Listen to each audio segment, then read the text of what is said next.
bring in the leaders of the task force on the attempted Trump assassination. GOP Congressman Mike Kelly, the chairman, he's from Pennsylvania. Also Democratic Congressman Jason Crow of Colorado. Mr. Chairman, let me begin with you. We saw those reports of the failures at Butler. Is that a sign of a deeper problem inside the Secret Service?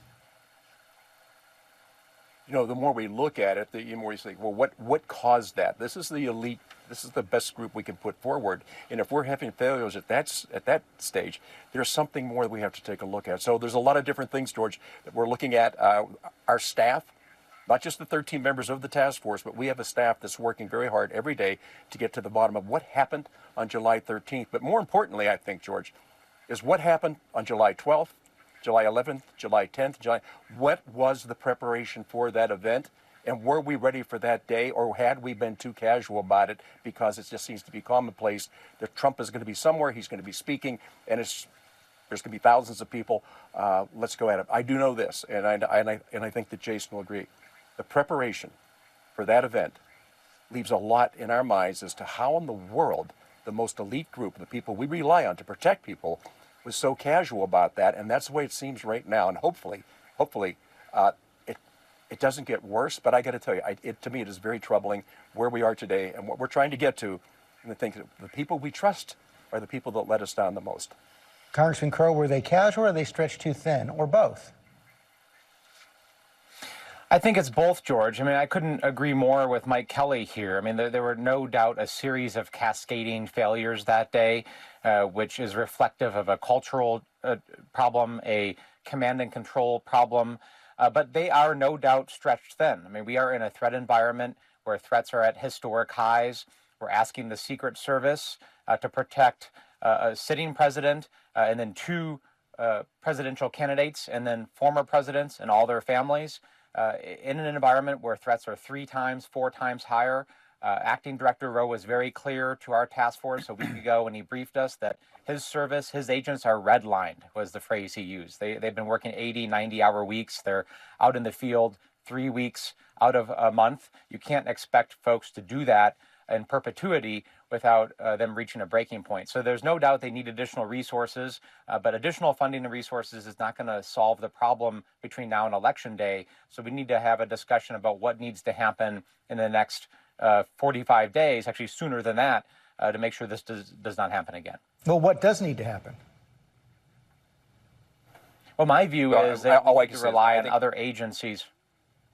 Go ahead, Congressman Crow, and then Congressman Kelly, you respond. Well.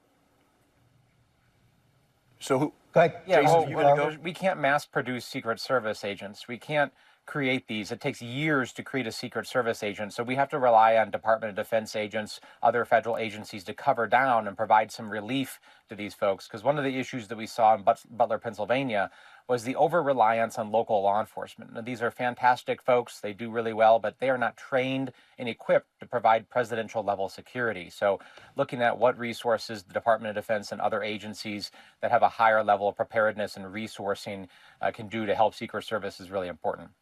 Congressman Kelly? Yeah, and I agree completely, but there's another way of doing this. You can redeploy funds to where it is that you need them the most. I will say this, our Secret Service now is trying to guard more people than they've ever had to guard in the past.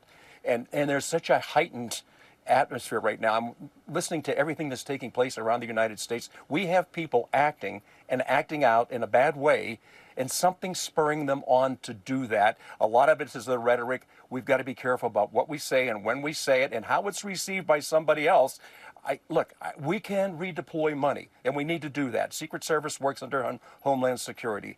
But getting more people on the ground, people who are trained, people who are competent, and people who have a nose for all this, I agree with Jason. These guys are exhausted. They haven't played out to the very end. Why don't we look at where we're spending money, redeploy it, try to get more people on board? And this is not an easy task. I want the people in the United States to understand, look, this is not a Republican or Democrat issue. This is an American issue. We have to protect those who we have up for election and those that are already serving. It's a very dangerous time for us to be looking at this and thinking, this is just the way the world is. It's not, and we cannot accept this as Americans. Congressman Kelly, you mentioned the rhetoric. We saw those threats against 20 election officials this week. They came on the heels of former President Trump talking about prosecuting corrupt election officials, going after them. Does that rhetoric have to be toned down? Do you know what? I think when we talk about rhetoric, it's all.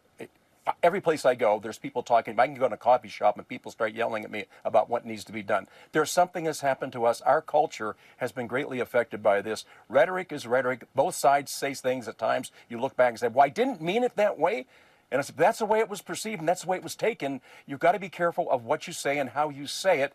At times, though, sometimes your emotions rise above your ability to sit back and say, let's keep it down, tamp it down, please, tamp it down. That's not necessary. Congressman Crow? Yeah, you know what Mike Kelly and I are doing and what this task force is doing is really important. We first have to make sure that our candidates and the president are protected. We have to get to the bottom of what happened for these two incidents, but we're also doing something else. Mike is a very conservative Republican. I'm a very proud Democrat. And what we are trying to show folks is we can go through an election cycle. We can have fierce and tough debates, and we can show people that we will settle our political differences in debate, but we're going to come together on an issue that Americans expect us to come together on, and we are going to get answers to people's questions, and we're going to make sure that our candidates are being protected. That is what Mike and I and the task force members are showing. And there's a big difference between having tough debates during the political season, which is what we should do, and condemning political violence and saying there is no place in our American society, whether you're Republican and Democrat, for anybody ever to take actions into their own hands and to resort to violence. Thank you both for your time this morning.